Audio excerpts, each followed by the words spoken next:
Today on the Basketball Manitoba Podcast, we have Chiranjit Goswami. He began coaching basketball in 1995 at Acadia High and went on to coach regional and district teams in the late 1990s and early 2000s. Over the years, he's coached at multiple Manitoba schools, leaving his mark at each stop. His coaching journey has had him coaching at schools like Acadia Junior High, Collège, Béliveau, JV and Varsity boys, JH Bruns, Collegiate, JV girls, Fort Richmond, JV girls, where he helped the team to a 2010 Provincial Championship and took home Coach of the Year honors, and finally at Miles Mac Collegiate with the Varsity boys. Since 2007, he's been a cornerstone of the Winnipeg Wolves Basketball Club and currently serves as the club's director of operations. He and his Wolves teams have won 5 Club Provincial Championships, and he's helped develop athletes who have gone on to play at the next level. From 2010 to 2011, he served as head coach of the Manitoba 14U boys provincial team, leading them to a silver medal at the Western Canada Summer Games. He served as an assistant coach with Manitoba's 16U boys team that won silver medal at the 2015 Western Canada Summer Games. He is an assistant coach with the varsity boys team at Dakota Collegiate and is a Basketball Manitoba board of directors, and he currently chairs the provincial team selection committee. Chit, welcome to the podcast. Hey, thanks for having me. Great to be here. Yeah, absolutely, man. So it's interesting. I asked you, I said, Chit, have you listened to the podcast before? And you're like, yeah, I've listened to a few different people. But the interesting thing is I was putting your bio together and it said 1995. And I opened up the podcast and I said, man, you've been coaching for 30 years. And then you kind of corrected me and said, yeah, I took some time off. But suffice it to say, you've been in the coaching game in Manitoba for a long time now. Wealth of knowledge. So I'm super excited to kind of dig in and get your story as how you actually got into basketball in the first place. How I got into basketball in the first place as a player, honestly, earliest thing I remember is like my mom wanting me to do like an intramurals thing and like sign me up for that. And I joined, and I still remember this day, the girl who was doing the session or whatever stopped at one point and said like, Chiranjit, why don't you just not keep following the ball and asking for it? Maybe go somewhere else and they'll pass it to you. And I was like, oh, okay. That was good advice. And then honestly, I got into it in junior high. We lived kind of in a new area of town. And like, so my parents put up a basketball hoop. It's like the old school on the garage. Yeah. And so like I spent all my time shooting and practicing stuff, and made the junior high team in grade 7. And then, played at Acadia, played at FRC. I was good. I think this is a common refrain from coaches. I was a good player, but I was never great. Yeah. It's interesting how those kind of players tend to become coaches. Oh. But yeah, and then I actually took some time off in university. I started actually coaching while I was at Acadia, just as I was going to FRC. It was Jody Wiley, who I think is Jody Sampson. Most people know her as now. Got me into coaching and asked me to help coach like their morning league for the really young students. So I started with that, really enjoyed it. And then did that throughout when I was in FRC. They actually gave me a district team too. Another one of my coaches, Sid Kersunsky, who was like an old school, like used to coach in like, Elmwood and DMCI and stuff. He was only at Acadia for 1 year, but he was involved so much. He asked me to, when I was at FRC, he asked me to help coach some district teams, did that. I think one of our tournaments got canceled because of the floods back then. Like, oh wow, 97. So bad. Let's go. It was so bad. Or 96, 97. Yeah, it wiped out the tournament completely. But I did another one. After that, those were fun. It was interesting. Yeah. So then, but you started like you're still playing and you started coaching and you stayed coaching consistently like through high school, essentially coaching these teams. Yeah, yeah. Oh I wow. don't like. I liked it. I was. It was really the gym teachers at the time at Acadia kind of recognized it. I know Jody Sampson Hmm. was really keen on me being involved more, and I know that Darren Juby, who went on to become, I think, a superintendent, he was my grade 9 basketball coach, and he really encouraged me to keep doing it too. Okay. Yeah, I That's took a interesting. I took a little time off in university, and then some friends of mine actually I played senior men's with, and I was in commerce with. They knew that I liked basketball, so they asked me to help them out at Béliveau, and I did that for a few years, and then on then I It ran just kind of got Wisconsin, it. right? And she asks you to coach at Yeah. Bruns, and then at FRC, and then yeah, sooner or And it later, just keeps going. yeah, pretty much, and then you never get out of it, kind of. Yeah.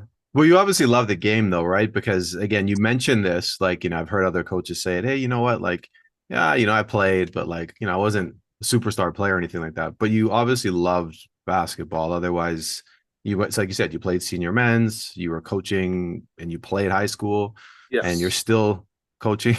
So yeah. you obviously loved the game when you were young. You mentioned a kind of few mentors, but it sounds like, and correct me if I'm wrong here, there was a love for the game, a connection. People asked you to help out. At first, it wasn't necessarily like a super serious pursuit from coaching, but at some point, it kind of turned into that, where it became much more serious.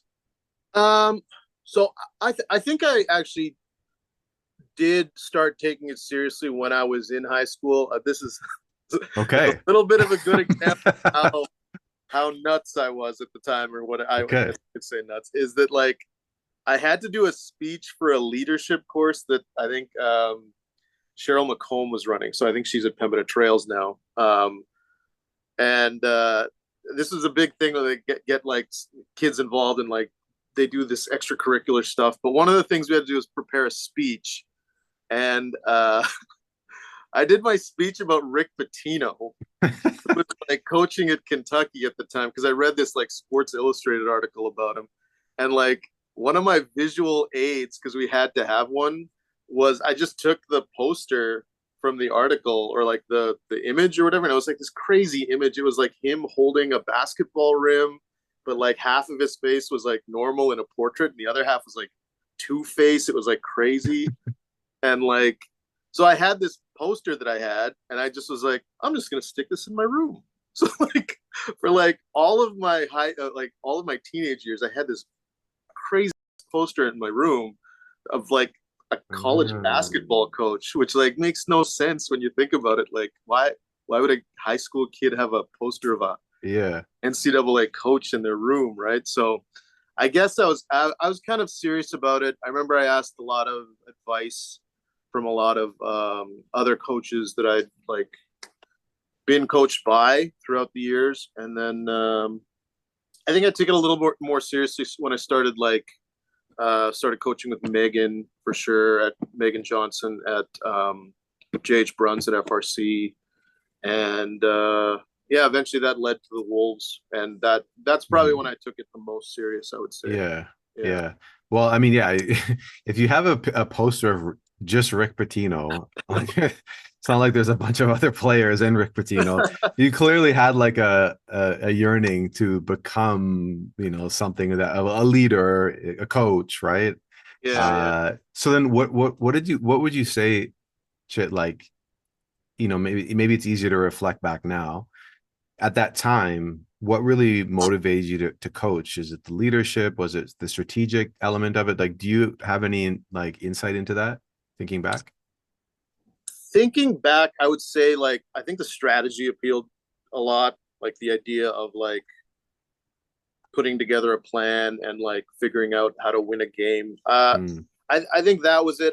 I think in general, like I thought I was a pretty good teammate when I was playing, or I tried to be a leader, I guess, a little bit. I don't know if like you're a teenager, you don't really know how many kids are actually following your lead on that. Um, yeah. but I always had an idea in my head that like coaching was appealing. I think the idea of like guiding a team and like figuring out how we're going to collectively beat our opponent.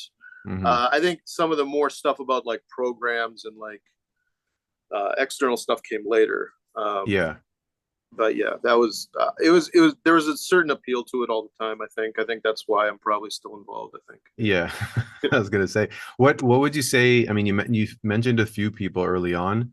Were there any other like key mentors as it became more serious for you? Who are some of your coaching mentors? And it doesn't have to be like, specific to the time frame we're talking about. Just generally, Yeah. I mean, like you've been around for a long time now, and mentors are so important in basketball. Who are some of those people that stand out to you and has really guided you to this point? I never actually got coached by him, other than in like, when they used to put together elite camps, like when the Bisons or Westman used to like ask a group of kids to like attend a camp. And like the Bisons were pretty good at like actually picking guys that they thought were like a little bit better. So through that, I met Randy Cassano, and I would say Randy, even though he never coached me, probably one of my mentors. He more so for like, I don't think I've ever had a conversation with Randy where he hasn't been supportive or been encouraging of you continuing in basketball, right? For everybody. Yeah. And I think that really appealed to me. And I know like, I don't need to get like into the details or anything, but like my high school experience wasn't great. We were really good in Acadia. We won like the equivalent of provincials back then. They didn't even have provincials when we were winning. That's how old it was. But my experience at FRC wasn't great, and I know somehow it got back to Randy that like someone made a comment about like me being a bad teammate or something, or me. There was some sort of trouble, and it got back to me that Randy stood up for me and said that doesn't make any sense. That's not at all what Chit's like. He's a great kid. I would love to have him like on a team that I coached. Yeah. I don't. He didn't understand the criticism and thought like I was, a really good member of a team. And so like that got back to me luckily. And yeah, throughout he's always like, whenever I'm involved and I catch up with him, he's usually very supportive of everything I'm doing. So that's always a good thing. You can bounce off basketball ideas with him too, but like that hasn't really been the dynamic between us. I think it's more so that he's just very encouraging, I think. Yeah, for sure. And then the other mentor I think kind of everybody associates me and Wolves with is Martin Riley. So yeah, that was interesting. Again, someone that's never actually coached me. But I was playing ultimate frisbee with like a group of kids from like a group of friends from FRC, and like they just asked me to join, and I was like, yeah, sure. What is this sport? And I showed up in like flip flops, thinking it was just like us hacking around or whatever, and like, it turned out to be like this actual activity. But through the years, I actually met Yassine Vara. So he was coached by Martin, and he is friends with Jeff Shattuck, who I would say is another type of mentor. I would think in a certain way, as much as like colleagues or mentors. But they actually recognized that like I was super into basketball and I was coaching at Béliveau and stuff. So they're the ones who actually put me in touch with Martin. Jeff asked me to help out with one of the district teams that he was running, and that we would be coaching Martin's kids, Stephen Riley. And I don't know, afterwards, after that district team ended, Martin kind of asked me to help out with Wolves. And that's kind of started about a decade of working with him. And the interesting thing about Martin is like, if you talk to Martin, he wouldn't really call it being a mentor. Like he was always great at just saying that like we're colleagues, we're coaching, we're coaching together. This is not like me telling you. He would definitely say like there's a different set of responsibilities for a head coach versus an assistant coach, but he'd never make it sound like, listen here, I'm here to teach you something, young, and like that wasn't his dynamic, right? He was great. Yeah, and I don't think that I'd be where I am today, definitely without Martin. So yeah. Yeah. So yeah, you mentioned a few people. You seen Bar, former teammate of mine, Jeff Shattuck, Yeah. obviously a legend in his own right, a colleague of yours. But like you said, we can have people who are our peers, who can be mentors in a sense, right? And that you Yeah. learn things from them, they teach you things, you teach them things. But I can't let you just gloss over Martin that easy. I'm sorry, that's not going to happen. Because the one thing I will say is everyone that has interacted with Martin has a Martin story, whether it's him as coaching, player, etc. He is literally a living legend in the community. And you were one of the closest people to him in building this program. So in that state, I'm not gonna ask you like, hey, air is dirty laundry, but I do want to know what are some of the things that you took from him, that you've added to your repertoire that's helped you become a better coach, and maybe just like a better, because again, he's so knowledgeable, right? He sees the game a certain way. So I'm sure you've taken some things that you've learned from him along the way. Yeah, honestly, probably the foundation of the stuff that like Dean always talks about coaching trees when he talks about Martin, and Mm-hmm. I don't even know if Martin realizes it, but he's got his own like coaching tree of like me and Jeff Shattuck and John Mm-hmm. Jansen and Tyler Kohut, and like Dean's like done some stuff with Martin in the past too. So Yep. like, his influence is pretty bold, and like that's there's still like the Joel Themens and all of Mm-hmm. that. Um, I think there's a few things I've taken from Martin, but it's not as much X's and O's as it is like uh, he was without a doubt the hardest worker, and that's kind of been his legend within the Mm-hmm. province of like his work ethic was uh, intense, like um, and that was him as a player, and he's told me some of those stories, and like it's amazing when he tells you about them. But he's like the legend of him is he's also a great competitor. Like he is one of the Mm-hmm. people that people always talk about. Just like his level of competitiveness is just on another level. And Mm-hmm. it was interesting that like I watched the episode with Joel, and he mentioned the only other two people that I've ever interacted with that are even remotely close to Martin: Nick Lother and TL Johannesson. Like those are the only people I've Yeah. been in the same place and seen them compete where I'm like, oh, that's somewhat close to Martin. Mm. So the only thing is it's I think with Martin that was kind of the legend, but Mm-hmm.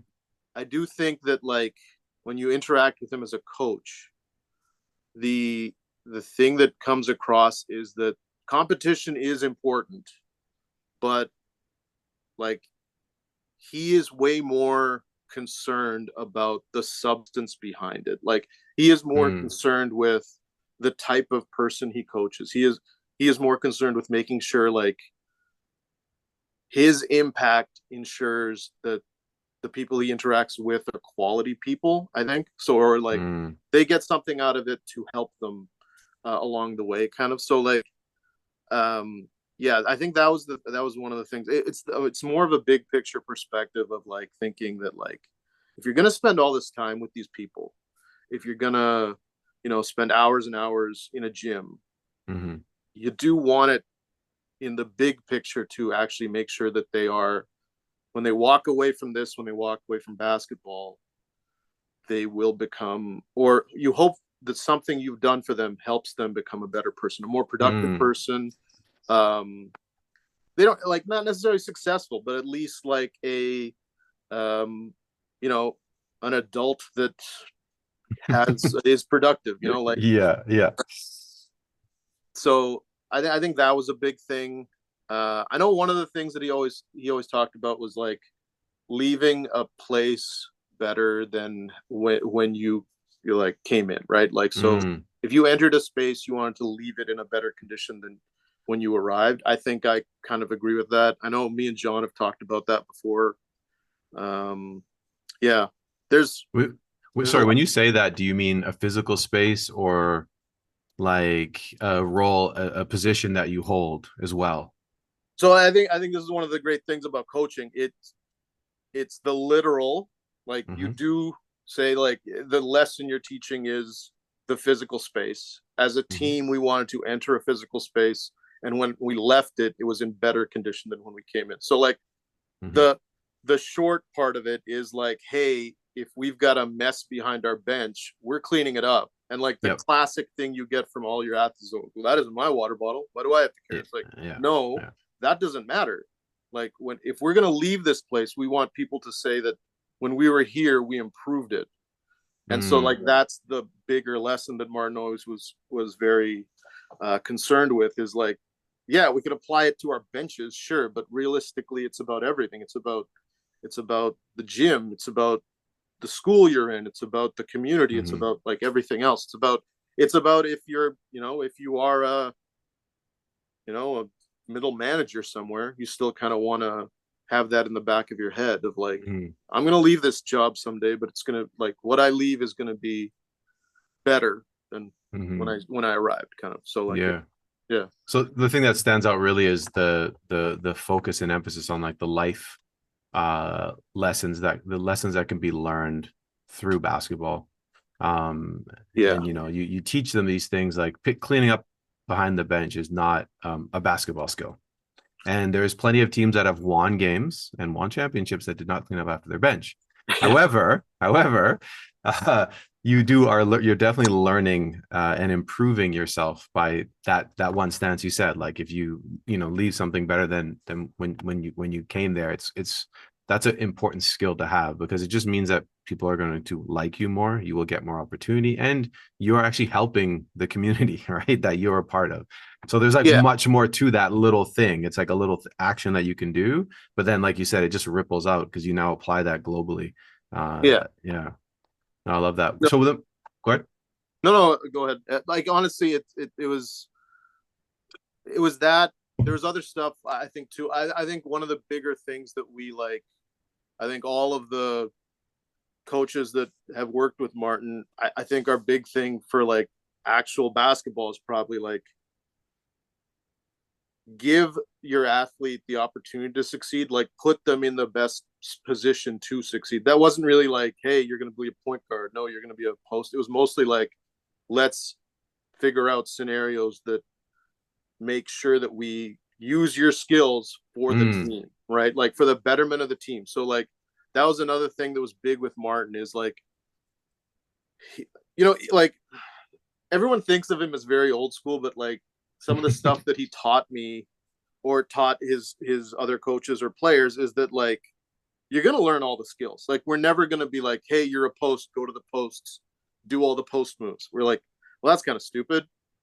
If he's really good on the outside, he should also, like, everybody should learn how to do perimeter moves. They should understand how to dribble. They should understand how to pass. All these tiny little guards, you should actually figure out what to do in the post, because there's going to be someday either you're going to grow or we're just going to have some weird matchup where like you're 5'8", but the guy guarding you is 5'3". Yeah. Get on. Yeah. Up, right? Yeah. So I think that was another thing that was like, there was an on-court premise to it, but really there's a bigger concept to it of like, you want to make sure that you're giving athletes and people in general an opportunity to succeed. So I think that's the big thing. And yeah. That's big time. I mean, well, off the back of that, I mean, I kind of want to ask you about your coaching values and the way that you approach the game. So yeah, you learn some of those things from Art and you apply them. But what would you say are your main values when it comes to coaching, building a team, coaching players? Yeah, I think one of the big things is like understanding you're part of a team, kind of like, and I know I've been, fortunate enough to coach some very, very talented players. But whenever I worked with them, I wanted them to understand that they had a connection to the other guys on the court, to the guys on the bench, to like everything else is, you're going to be successful as an individual by making your team better, by making other people around you sometimes shine instead of you. So like it's a balance between the spotlight and sacrifice kind of to me. And that's something I'd like to convey to a lot of guys that I coached, and I hope they bought into it. I think they did when they were with us, and I hope they apply to the rest of their lives, kind of that like you're part of something bigger. I think that's a big thing with sports, is that as much as it is just an individual game, as much as it is like you're putting 20 points on the board, it is connected to the success of a team, the success of a program, the success of a school, hopefully, right? Success of a community. So like hopefully some of these guys that I coached went on to play pro on some level. I hope they, built a connection to their community through it and understood that what they were doing on the court was having a bigger impact on some level, hopefully. So, yeah, for sure. For sure. Yeah, that's a big time. That's big time. Any other ones that stand out, like as you're, if you're thinking about, it's provincial team, or it's the first practice, you want to establish some of those values and early on, what else would come to play? I think especially when you start a team, you do want to build those bonds between people. That's always a big deal. We were always big on the idea of like the success of your team. It isn't dependent on my style. It's dependent on the style we come together and figure out what is best. So like, I know that I think Kirby talks about this a lot. Like you could be the kind of coach that's like, this is my style. I'm always going to get athletes that suit my style. These athletes I'm not going to care about because they don't suit my style. And we're going to win with my style. And like, we were never like that. We were kind of like, if we were going to be a fast team, we would run. If we were going to be a big team, we were going to rebound, right? We wanted to play to our strengths and adapt as much as possible. I think that's a big thing that I kind of preach, is adapting. And like, that's a long-term and a short-term thing, right? Like adapt within a game, adapt within a season, right? Like you're not the same kind of person that you are at the start of the season that you are at the end. So like the other part of adapting is that sooner or later you figure out how to evolve, right? And you evolve as a human, as a basketball player, and you continue to like change for the better, hopefully, right? So yeah, absolutely. So I mean, I kind of went on a little bit of a tangent, but I was like, okay, we're talking about coaching now. I'm like, let's just go with it. But I actually want to ask you, man, like, you've been the Wolves, you've been like, people think of you and they think of the Wolves, right? And that was back in 2007. Were you a director like right away? Did you just start by coaching? How did you get completely looped into it where now you're like running the program? So, I'll hand it to Martin. Martin's pretty good at like giving you more responsibility, even though he like pitches it like, you have to do this. We have no other choice. So like, he's a primetime delegate. Sounds like he's really good at delegation. Well, no, like he'll pitch it differently. So like the way he did it, and it's like, like I only half believed him when he did these things, but like we'd be coaching and like, the dynamic for most of the season is like, he's the head coach, I'm the assistant. And then like just towards the end, we'd have like a tournament or a big game or something. And he'd be like, I can't coach this weekend. I've got badminton provincials, which is like true. He's big into badminton, but like I was always like, okay, like, and so like he just asked me, can you head coach or can you run the practices? And sooner or later, like I started coaching more of the practice. I started coaching more of the games, and it allowed me to become a little bit more comfortable in that role. And I know that, hey man, there's a dynamic there because like we were coaching his kids, right? His son Stephen, yes, and his son Graham. So like a lot of it is like having me coach your kid. That's a big responsibility, and I'm glad he like trusted me with that. So that was big. And then sooner or later, he'd kind of say like, hey, I'm going to step away from this team. I'd like you to head coach next year if you want to. And I jumped at those opportunities to coach like, really good athletes that are really enthusiastic. Like, you don't come up like, you don't kind of turn that away very lightly. And so like he let me run the last few years of our middle Wolves team, like our teams with Ben Miller and Ayub and Jaden McCoy. So that graduating year, I was the head coach on that team. And then I started my own Wolves team with Emmanuel Acott, Daniel Saki, Wyatt Tate, all those guys. And it was a really strong group.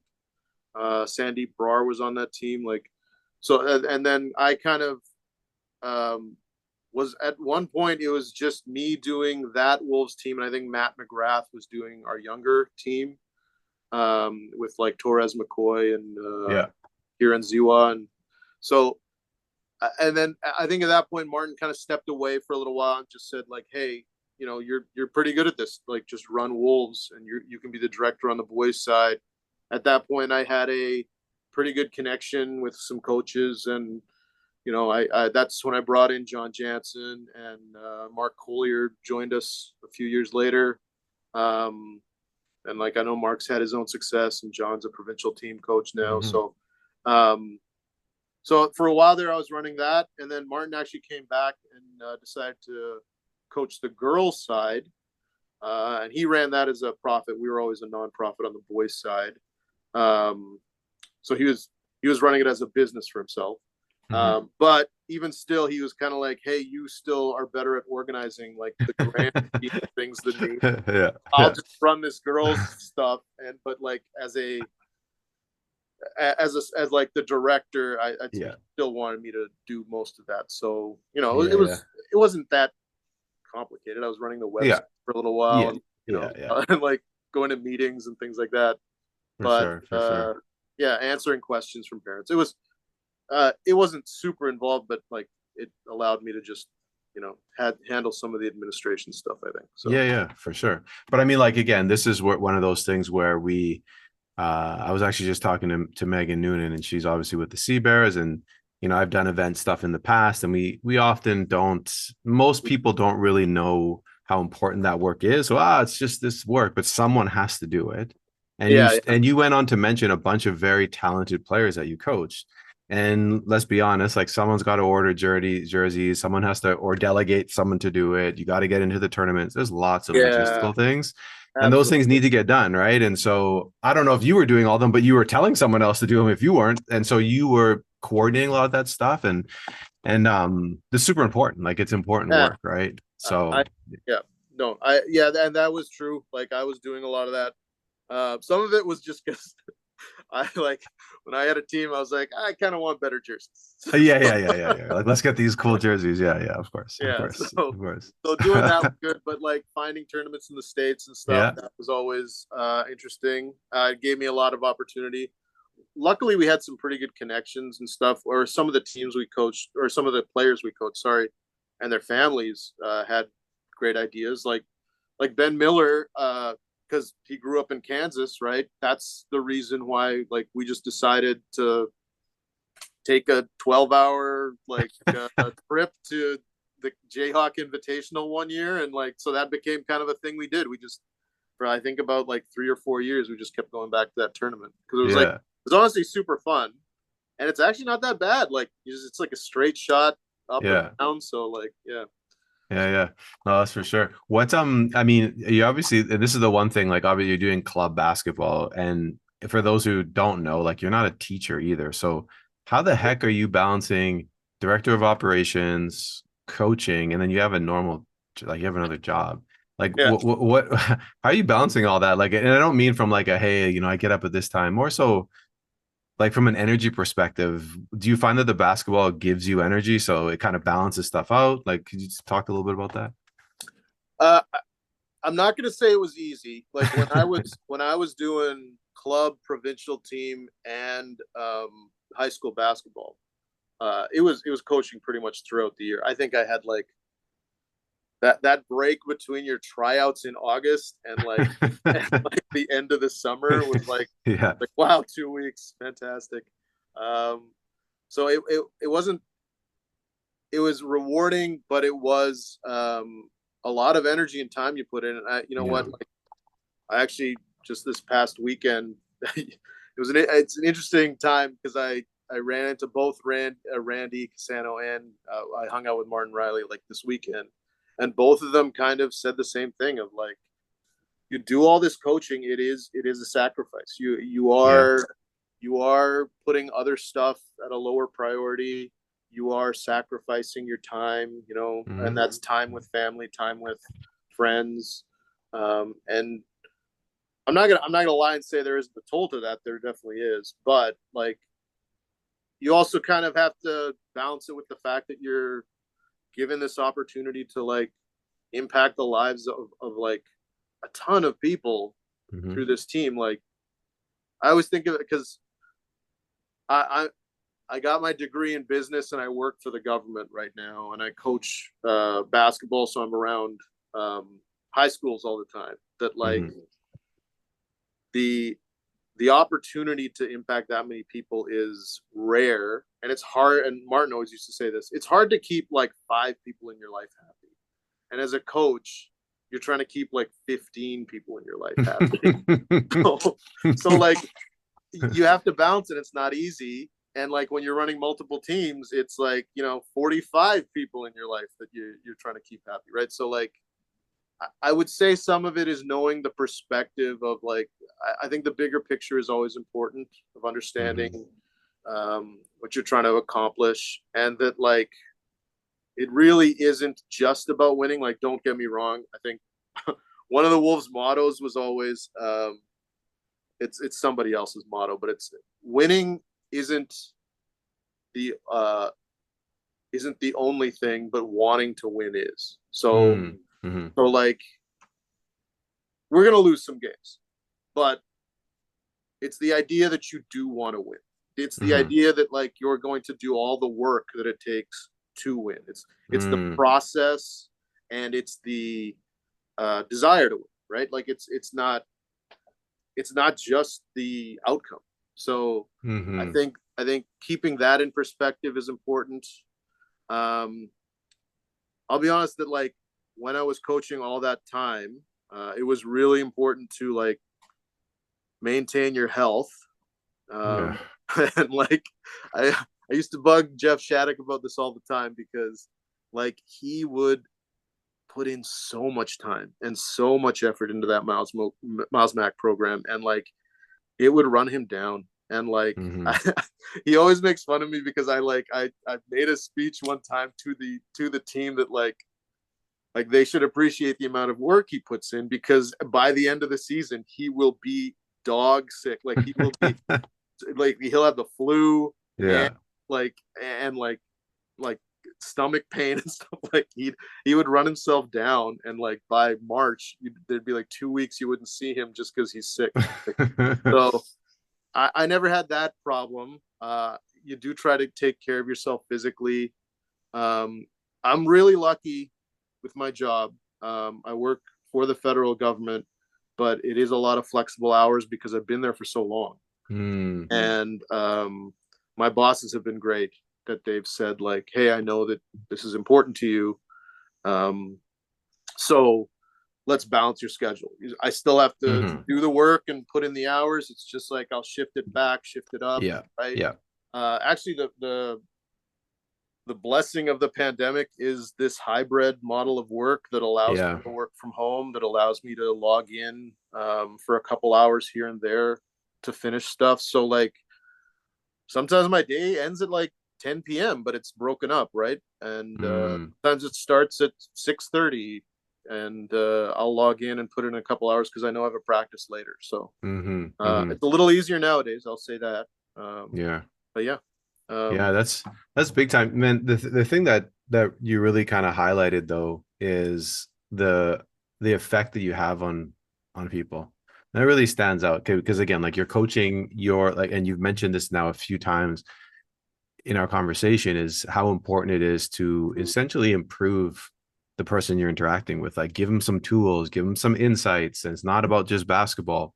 And that's such an impactful thing, because coaches who have that perspective are the ones that build those connections, right? And I know for a fact that there's players right now that you might just randomly see them on the street and they're just so pumped to see you, like, oh, coach, like, what's going on? You haven't talked to them in so long. They'll still say, hey, they're like so excited.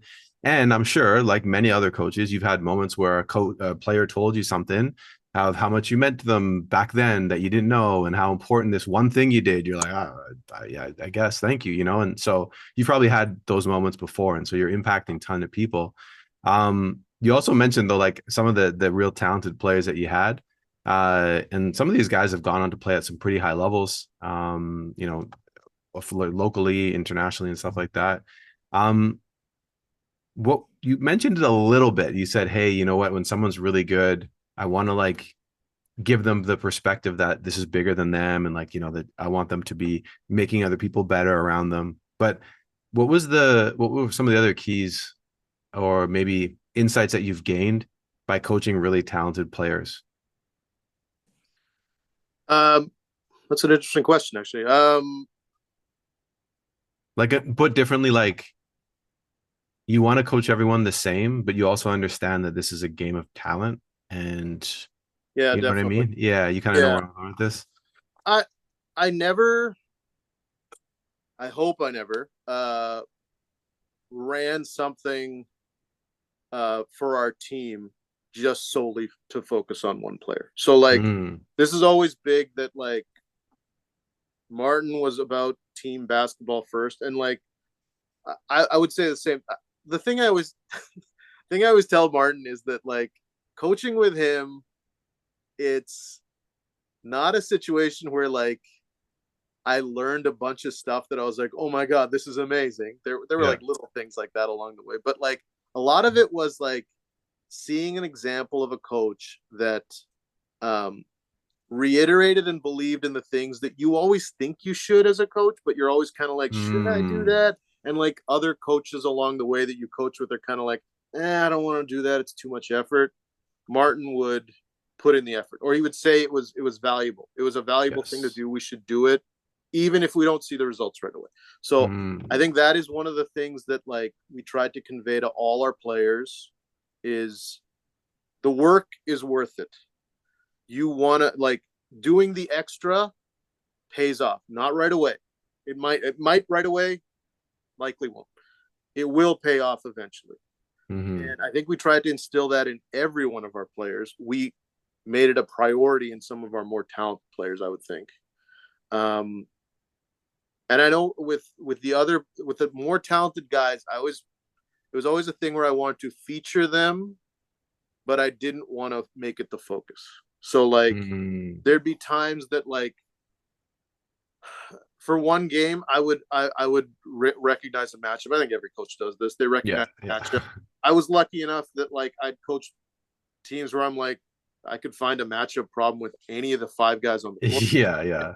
So like one day it was Wyatt Tate and he was or Ayub, and they would have like a slow post on them for some reason. I'd be like, hang on, guys. We're going to win today as a team, but we're going to do it through this person. Not that they're going to score all the points, but they're going to cause the problem for the other team that's going to result in either they're going to score or they're just going to find other guys to score.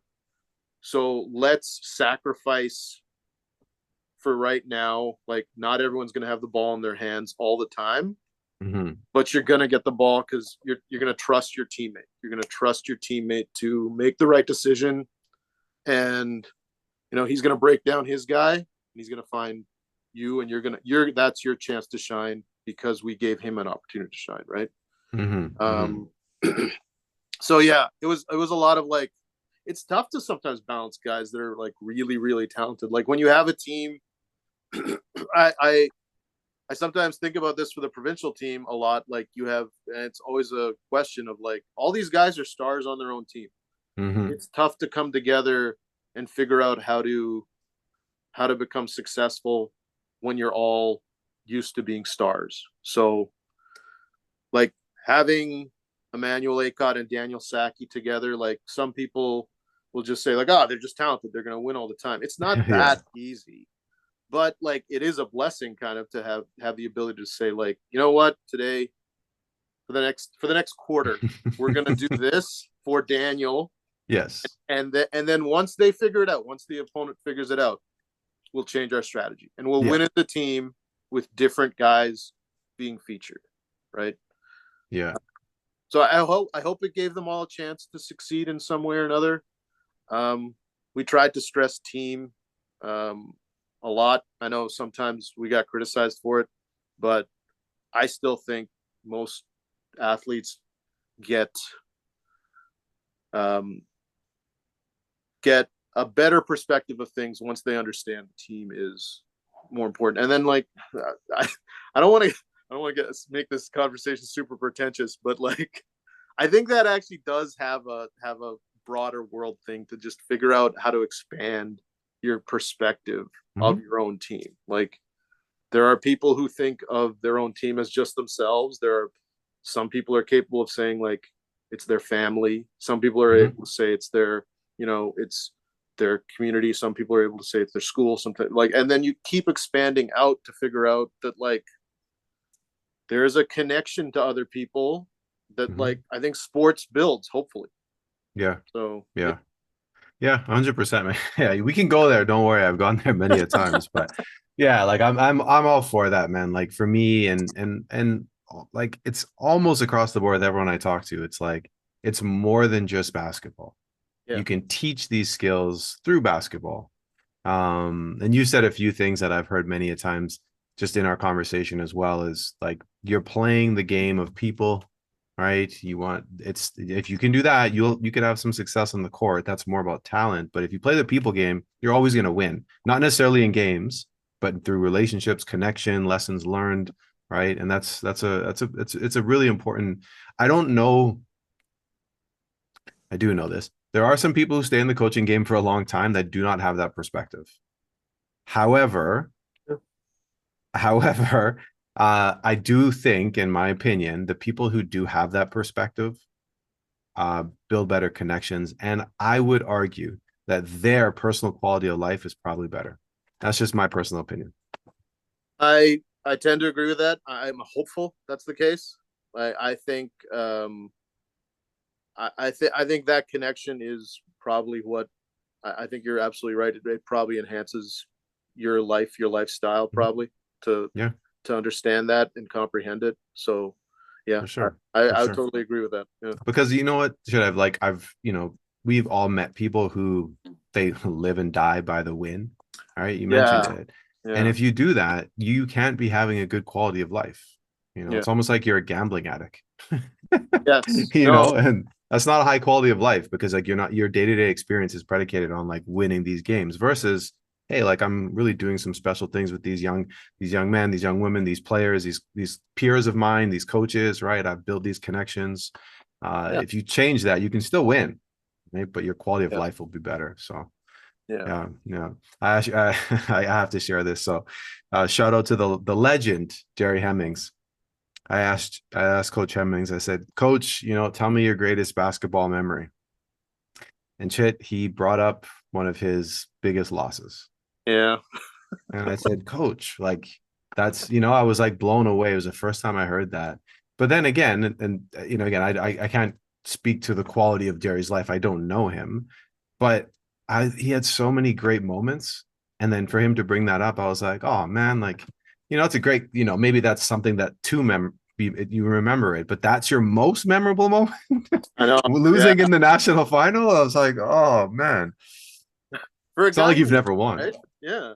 Yeah. Anyways, that's a whole side tangent. I'll try not to derail the podcast, but nonetheless, man, like again, I love that perspective because I think, you really build connections that way. And especially when at the end of the day, you are coaching youth. These are young people. And so having that perspective is what it just improves the community as a whole. So it's super nice. I kind of mentioned earlier, I said, hey, you've been coaching for 30 years. You took some time off. So, okay, we'll call it like over 25, over 20, over 20. I think for sure. I am over 25. Yeah. Okay. So you've been coaching for over 25 years. Obviously you've been club level, high school level, provincial team level. You've been a director of a club. You're on the Basketball Manitoba board of directors. You've organized other things. So you've been in the scene for a long time. In these last 25 years, what's been some of the biggest things that's changed in the local basketball scene? In the local basketball, well, Yeah. I think Jeff Leping has mentioned this before, that like the rise of club is a big thing. The rise of prep Yep. is a big thing. I would like those two things to be positive. I was part of one, and I hope it is a positive impact on the game of basketball and in the community. I haven't been as involved in prep. I would say that like there is a balance to it. I think with club, we we have this chance to have more people playing, and that's always a good thing. It is the type of basketball. Like I know with FIBA we've sped everything up, and there's good and bad to that. It's mostly good, I think. I do think that like long term we're probably building more skilled athletes. I don't know if we're like the idea was that like at least when you hear like high level guys talk about it with FIBA, it was skill will dominate, which is true. So like the ability for kids to be more skilled definitely helps them more now, right? You can't really have that really slow guy who has one thing they do really well and that's it. That's very rare now. But the other idea was that it was gonna improve the thinking, and like more players would have immediate like ability to process right away and quicker and everything, and it would be great. I will say that the guys who are able to process very well in a FIBA game at this level, at youth levels, are really good. Like that has happened, but I almost feel like it's like the separation is bigger. So like the problem I always worry about is that like these kids are really good at processing, but is it because all the other kids are bad at processing? Oh yeah. Like the gap just widened. Yeah. Right. There was always a gap, but because the nature of the game changed, those people just got elevated. So I know in the NBA now, like we're watching these playoffs and like we're kind of marveling at like no lead is safe. People are coming back from 20, 30-point leads. That tells you how quickly you can make things up, like at an NBA level. I don't know if that happens as much in high school nowadays or in club. Like I think once somebody separates, there's very few times I've seen somebody close it, right? Like maybe the one exception might be our Dakota team this year. We kept like coming back, but so maybe it's possible. But I think overall, I find that like games turn into blowouts a little bit easier. And like man, like in retrospect, like I don't know if some of my Wolves teams were just as guilty of it, right? Like it turned into haves and have-nots a lot in club. And there's benefits to that. Like it allows teams like my Wolves team to travel and be competitive in other places, which is a good thing, which is great for Emmanuel, which is great for Daniel, right? It's great for Ben Miller, great for Ayub. I think for like him, club was like easily a demonstration of like, this is what club can do. This is a kid who is not as polished as he could be to play U Sport, but we take him down to the States and all these eyes and coaches are like, oh my God, this kid, like how do we make sure that he can get to a JUCO so he can get to a Division 2 or 3 or 1 school, right? Like so like I think club has the ability to have a huge impact, and that's a great thing. And I think prep is the same way, though I wish prep was a little bit, maybe this is me being old school. I wish prep was a little bit more tied to a scholastic endeavor, like some sort of academic foundation. Like I wish that was a little stronger, because now I feel like mostly it's kind of like just a club team.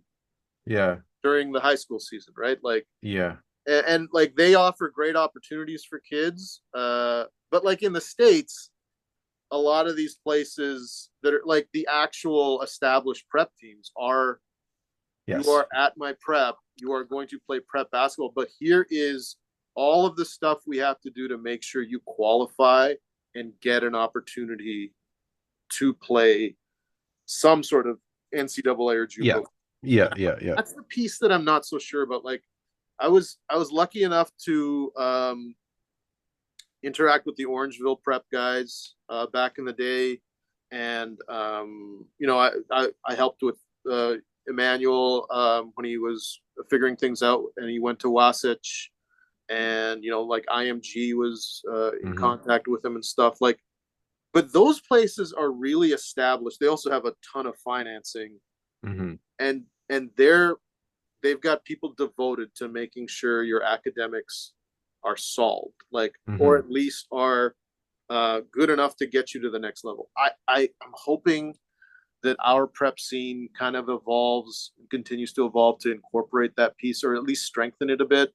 And maybe I'm not aware of all the information. Maybe there's a prep coach out there that's like, no, we do that, and this is what we do. I'd be thrilled if that's the case. I know, like, we've interacted with Nick Lother a lot. He's friends with Teen, so I know he's doing a good job at his prep. I would not say anything negative about his program. I think it's great. I think Marlon's doing good stuff too. So like, but I think we're at the early stages of it a little bit. I think club's a little bit more advanced. We have more of them for sure. I'm hoping prep we actually consolidate a little to get our talent a little bit more capable, I guess, of competing in the States. And across the country. But I think those are the two biggest things. I think skill has definitely improved. I think I say this at every provincial tryout, that our overall level of skill is much better.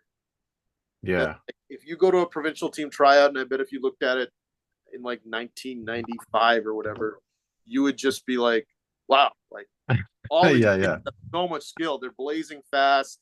They all have a step back. They all have a euro finish both sides of the rim. They have all these skills. But like, I constantly have this conversation with provincial team coaches. Who's our like just elite shooter, or like just our like elite scorer? That's like I always think about like Chris Benavides at Garden City, when like he touched the ball. I was like, oh no. Like, it's going like an 80% chance of going in where he's shooting it from, right? Like, or Isaac Ansah, like he's just gonna be the craziest athlete and get to the rim, and there's not much you can do about it, right? Like, or an Irfan who's just like just so knowledgeable and like so fast and like stealing everything, just at another level. Like, I've coached some great players, but like when I go to a provincial team practice, I don't know if I automatically see that kid anymore. Like, I'm not just like, that's our next Irfan, right? Like, I don't see that. Interesting. I wonder how much of that is the effect of like, like all boats are rising with the tide, and so like it kind of neutralizes everybody a little bit. I don't know if that could be a factor in it. And so whereas like if you're exceptional in the past, like maybe you stand out because, hey, I can actually do like, I interviewed some of the old guys and they're like, I only have a right hand. Like, they played a full year, like, I can dribble with my left hand. What are you talking about? And now that's laughable, right? Like, we can laugh about that now, but these are serious players. These are like all Canadian level guys, like I could drill 3 times with it, but I totally, that whole all boats rising thing is the metaphor that usually is in my head when I'm at provincial team crowds. I'm thinking like, we've really raised the level of play, but like, I don't know, is it that no one's standing out and like just making that next leap, or is it that just like everybody is at that level and now I'm not so sure who is the best, right? Like, well, I mean, you're right there. So have you noticed, because again, like you're mentioning, some guys, you mentioned some superb athletes that you've coached, guys who have, whether it's natural talents and athleticism or just really high levels of skill. Are you essentially saying, again, this isn't a shot to people playing now, but you just don't see those people that would be like standouts now? Is that like in the last 5-10 years? Are you saying that has kind of been a little bit of a shift there? Or like you said, is it more so, hey, everyone's talented? Because a lot of the guys you mentioned are like, it's more on the athletic level, they're like, wow, this Yeah, person's super athletic. And then they have skill as well. And yeah. so you combine it, you're like, oh, you're pretty good. What would you think? You know what? I honestly don't have a great answer for you because like the kids that like are like even in the last couple of years, I coached Kizzy Mhm. at Dakota Yeah. and like exceptional shooter, great length. Like we had another kid, Blake Penner, who was just like the perfect teammate, kind of like. Mhm. And like I think about it, and like Kizzy probably is a better shooter than a lot of other kids that I've coached. But I don't know. I don't really have a great answer in that Hmm. like Taven Vigilance last year at Oak Park, like exceptional athlete, right? Like and he can hit a step back three and stuff. Yeah. Maybe it is more of a mentality that like I don't see that the I don't see the peaks as often, I guess, maybe. And maybe Yeah. opportunities. Maybe it's just like maybe it is also because like kids aren't always playing like it's not always the best that are at high school, right? A couple of guys are gone Yeah. somewhere now, right? And a couple Yeah. Yeah. they're so good that they're playing somewhere else or not in high Yeah. school. So maybe if those guys were back, maybe it'd be a different Yeah. story, right? Yeah. Like Maybe they would be those. Yeah, yeah, that's true. maybe Yeah. if Emmanuel Acott stayed at Kildonan East till grade 12, we would be thinking the same thing, right? But Yeah. so talented. He's at Wasatch. Maybe if Daniel Stackey was still at Kelvin, right? Like Yeah. instead Yeah. he's, down south. So like Yeah. maybe it's a evolution of the entire industry of basketball, I guess. It Hmm. just Hmm. maybe has some consequences for us. Yeah.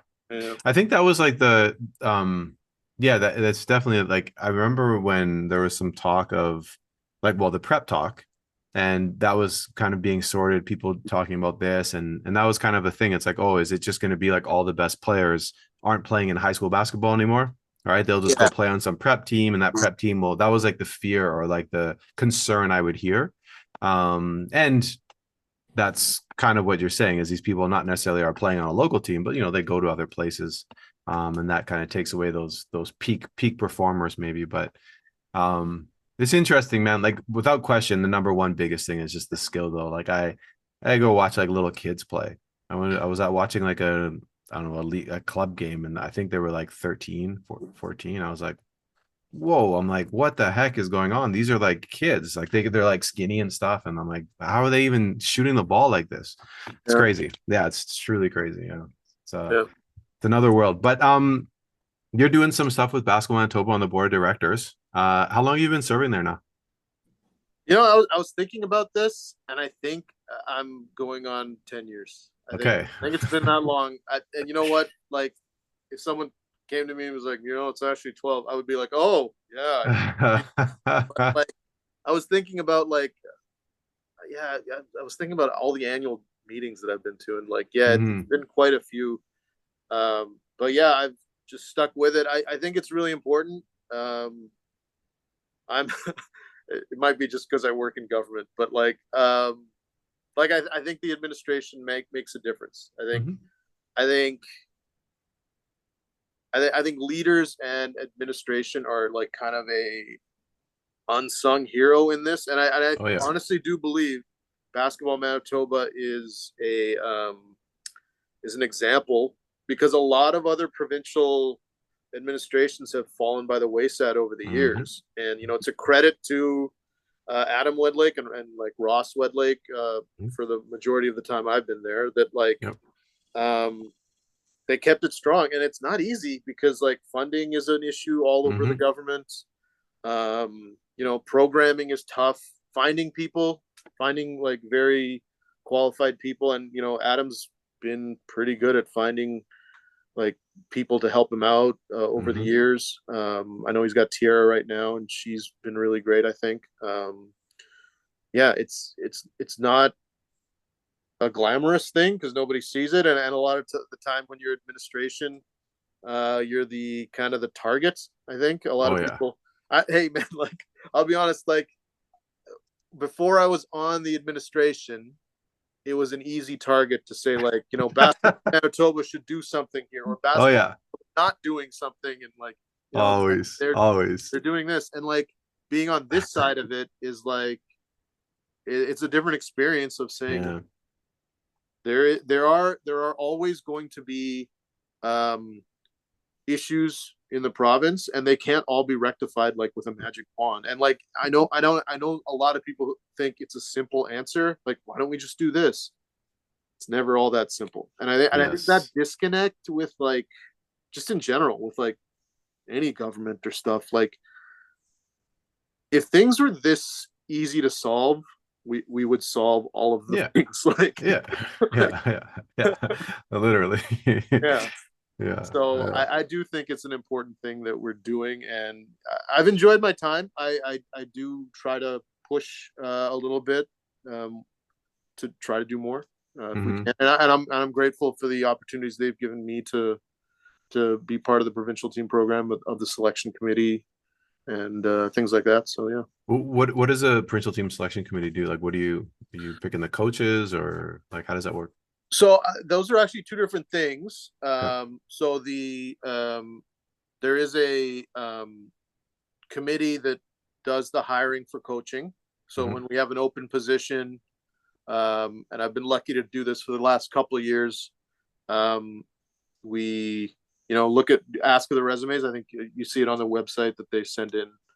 You can send in your resume, and you can put it in as just yourself or as a coaching team. I think we kind of prefer it when it's a team, but that's not always the case. And then, you know, we sort through the resumes, take a look, we give feedback and say like, hey, yeah, these are the guys we want to bring back for an interview, or the women we want to bring back for an interview. And then we do interviews, which I've been on the other end of. Nowadays it's only like a small committee. It's because we're doing it over Zoom. I think it'd be weird to see like 12 people in a Zoom call. But it's a brief interview. We all get to ask a few questions, get a sense of your experience, get a sense of your philosophy, get a sense of what you want to do with the time you have with the provincial team. How prepared are you? Things like that. And then we make a decision on that. It's a vote. It's a conversation. Sometimes we have a ranking. Sometimes we, say like this person would be good for this position, but this person would be actually better for this position, right? And then after that, there's the selection committee at the provincial team tryouts. So I've been lucky enough to be part of that. But hold on. So just so I'm clear, the selection committee at the provincial team, that's to help select the team itself? Yeah. So it's more of a conversation that is like a hard and fast thing. I think the mandate is kind of that, like the selection committee has like, I think can determine the pool of like, I think 15 or no, I think it's like actually 18. And then the head coach and the selection committee come to like an agreement on what the actual 15 are. Got it. So it's kind of like a checks and balance a little bit, because I've been around the provincial team for a while. You leave it to the coaches. You're like, hey, why are there 6 players from your high school team? What's going on here? Yeah. No, and that's something that like the committee was created for that purpose. Actually, was that like first to avoid scenarios like that where it's like. Somebody told me, I think it was Yassine actually told me that once there was like a provincial team that was like it was like the 17U was all grade 11s except for one grade 9, and like everyone like, what happened to all the grade 10s? yeah right. So like hopefully that doesn't happen in the future. I'm like, so it's like a scenario where like we're gonna try to avoid having just like it be one team. And Yeah. I know that was the case for me because like there was a couple of years there where like Wolves had like a majority of guys on the team, right? And I wasn't coaching all of those years. I think one year I had a team that had a significant portion of Wolves, but it wasn't all. But that was when we were selecting it. It was always a back and forth with us and Dan Becker. Yeah. Now with that selection committee, it's a discussion. It also allows us to get those. I think you know this term from Dan Becker, green bananas, right? Yes. Find those green bananas. Shout out Dan, green bananas. Yeah. So like kids that we think are pretty like unfamiliar, unexperienced with basketball right now, but if they are given the opportunity, better coaching, better experiences, they are going to, make that leap. And, I used to kind of, me and Dan got into discussions about this back in the day, but like, it's not, I've come to like agree with him that there is a value in finding. Like, I'm not going to put together a team of 15 green bananas. For sure. Yes. But you're going to try to find like a kid who's 6'8" and maybe hasn't really played more than a year. So maybe give him an opportunity as a practice player. Right. And that's a balance. It's a long-term perspective of the health of our basketball community and our provincial team program. It's pretty much we get a pool of after the first two tryouts, and there's a discussion back and forth. So like we've kind of figured out, we've gotten it a bit more efficient in the recent years where like so since Dan's the 17U coach, that's why for the past couple of years I've been the head of the committee. Okay, I got it. I'll put together a team of evaluators that are coaches. We'll come together and come up with a list. Then we'll ask the coaches, and nowadays it's just the coaches because before we used to have like all the helper coaches and stuff. It's like so many voices and stuff. Now it's just the coaches. They'll get their feedback from their guys, come to us and say like, hey, this is the list we have. And there's usually a discussion. Like I thought it went really well this year. I thought the coaches we have are a little bit more familiar with the provincial team program, so it's a little bit better. But this year it was a lot of like, hey, we like this guy. Yeah, we don't really like that guy. Let's talk it out. Let's figure out whether or not we want to bring this guy back. Usually we err on the side of, hey, if there's a discussion and either the coaches like him or the committee likes him, because I handled the guy's side this year. Let's bring him back. Let's give him another opportunity, and then we'll figure out. We'll see what he looks like with smaller numbers. We'll see what the athlete looks like against the smaller pool of the better athletes, and we'll do another evaluation. So we tend to always side on that. And then we just like come together as it keeps going down. We keep having that discussion until we come together and figure out like, hey, are these the 15 athletes that we think deserve a spot and have some long-term value for the provincial team program? Will they help us compete at nationals? Those are all things you have to ask yourself. Does it fit the style of play for the coaches? And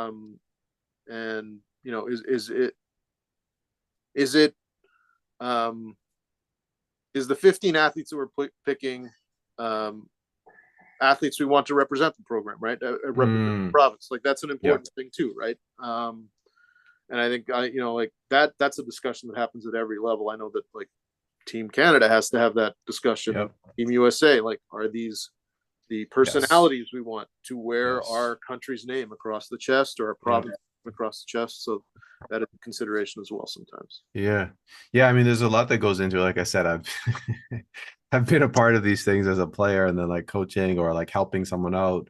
And it's I love to see this from just like formalizing that process, because I remember the early years, like it would just be Dan, and Dan would be getting in arguments with people, and it was just like, so it's a little bit more formal now, which is I think is a good thing. Because at the end of the day, just like the players are going to be human, and the coaches Yeah. are going to be human, and we're going to have our biases and things of that nature. So, you're not going to get it right. The amount of people, I forget who was coaching this team, but and I even forget who the player is, but they had someone as a practice player Yeah. that turned out to be their best player because someone got injured. He came up, and then it was their best person. They weren't even going to make the team. That That's sounds like happened. sounds like you're talking about Don Darrett. That's Yes, the exactly perfect what I'm talking example. about. There's Yes. talk about those things all the time, especially when Yeah. kids are deciding about the provincial team practice player spots, and they're like, "Oh, I didn't make the team. I'm only a practice player." It's like, no, you don't know that. The summer is long. Like Yes. take any opportunity you can. Like, and Don Darrett is a perfect example. Like, Yes. yeah, practice Yeah. player, and like by the end of the summer, you're like, this kid is, is so talented. He came Yeah. to the 16U team next year, and like basically he was handed the reins to like create, like go. Yes. Do your thing. Yeah. Yeah. It's crazy. It's crazy, man. So Um, all right, man. We're coming to the end here. I think we've been we're burning it now. We could just keep chopping it up about provincial team yeah, stuff or whatever. But I like to end the podcast with a bit of guidance, knowledge, insights. You've given a ton in our conversation, just kind of sharing your perspective on like how you approach coaching, what you hope that the kids and the people you interact with get out of the experience. I love the idea of what you shared there with leaving the place better than when you came, and leave it better when you left than when you came. I think it's such an easy way to explain something, right? It's like, yeah, but that little thing means so much more, right? But anyways, in saying all that, you've given us all those little pieces of insights. But now I want to kind of take it and focus it. So imagine now, you're part of Basketball Manitoba. Maybe you're sitting with all the provincial team coaches. Okay, like they're all sitting there, and it's a younger group, right? Sometimes we have really young coaches, and you want them to. They're going to present on something, essentially. Maybe your values in coaching, or you want them to have success in their journey and affect people the same way that you've been able to affect people in a positive nature. What would you want them to walk out of that conversation remembering that's going to actually help them in their future in coaching? And you can, it could be one big idea, it could be three. What would you tell them? that's a good question. I really should have been more prepared for it. I mean, to be fair, Chit, we could just scrape the conversation. Okay, remember I said that, so you could say that because you've given a lot. But like, well, I remember I said this to our Dakota team last year. I've said it, you know, um, a few times before in the past. I think one of the things people don't seem to realize when they're in it, when they're in the struggle to be successful, is like the shortest path. I'm going to screw this up. I think it's the shortest path to success is just to try one more time, just like, and I think that goes towards like a work ethic of like, there's tons of people who tell you, yeah, don't do that. It's not worth your time. And I agree that coaches have to make decisions about where to place their priority and stuff, but like the extra effort is worth it. Like, do the extra thing when you can. When you have the opportunity, don't shy away from like taking an extra step, doing an extra thing. Take it. Take that step. Do the thing that you think you're not so sure about. Like don't hesitate. I think one of the I'm gonna screw this up too. I think one of the great, like they say, one of the great tragedies is that like really smart or productive people are just not ambitious enough to do things. And I think that's kind of one of the things that like we have to become more comfortable with. Like there's a lot of people who are very successful who are just ambitious. They don't really have the substance behind them, but they're willing to take the initiative. We need more people with substance to have a little bit more initiative, I think. So I think that's really important. I think surrounding yourself with dedicated people, knowledgeable people, that's always a big thing to me. to continue the path. I think that's the other part of it. Like, I know for this selection committee, I was like very thankful that like on this selection committee, I got a chance to work with Mick Dupuis again, work with Cam McNeil again. Two guys that like both of them are part of the provincial team program in the past, not in superstar roles. Like I think Cam was our practice player on one of our teams. I know Mick was on my Wolves team. Both of them were on Wolves guys before. Neither of them were stars. They were part of those very successful teams with Wyatt Tate and Emmanuel Acut, but they weren't stars on those teams. It's great to have them come back. And like, that's, I think if you're a coach that's been working a long time, figure out a path forward for other coaches, for younger coaches to continue to be knowledgeable. Because I think like we've had this discussion in the province before. There's a kind of a dead period of a few years where like we weren't producing young coaches. And I think we're getting out of that period now. And I see more young coaches, and I find it to be great to see guys that I used to coach now coaching. Like John Jansen is a perfect example, I think. But yeah, like guys like Mick Dupuis, guys like Cam McNeil. I know Wyatt Tate, I heard, is getting back into it. Nice. Aliou Cisse is working at Dakota. I honestly never thought no way. Coach, but nice. He loves it, and it's great to see him being enthusiastic. Yeah, just like I think that's really important. The one weird piece of advice maybe I'd give to young coaches that are starting out is find a scenario or a situation, I guess, where you have a strong administrator, where you have as someone who's worked both sides of this and like has been part of the government, part of schools and stuff like that, having a strong administrator who like supports you. And that is a great thing about Basketball Manitoba, and like having Adam Wedlake and having our board of directors, having Sarah, our chairperson. I forget the title. President. President. Yes, that's it. Yeah. Having people there that are willing to support you and give you resources is really important. It's kind of an underrated part of it, because I've seen so many coaches that are young and enthusiastic go to the wrong scenario or get caught at a place where like the administrator just isn't into sports or doesn't see the priority or something, right? Or like just isn't willing to give them the resources. I think that's really important, to find a scenario where they're supportive and they're willing to go the extra mile and see and recognize your dedication to something, right? So that they know that like, you know, all your effort isn't going to vain. I think that's an unspoken thing, I think, about coaching. That last one is big time, because you know what, I've not, you know, you hear a lot of the same, hey, you know, do this. That one's new. And it's an interesting one, because you'll often hear people who maybe leave positions where they're not getting that kind of support, and then they get vilified for it. When really, if you're in a position, you're passionate, you're a champion, and you're in a position that you know you're going to give your all, and you have admin or whatever that support might be, you're going to actually affect more people. You're not going to affect the people that were in that school or that club. No, but that's not your responsibility. Your responsibility is to, you know, coach to the best of your ability and affect people. And if you can put yourself in a better position, you will actually help more people as a result of it, because you'll be more effective, more efficient. That's a good one. It's a really good one. Yeah.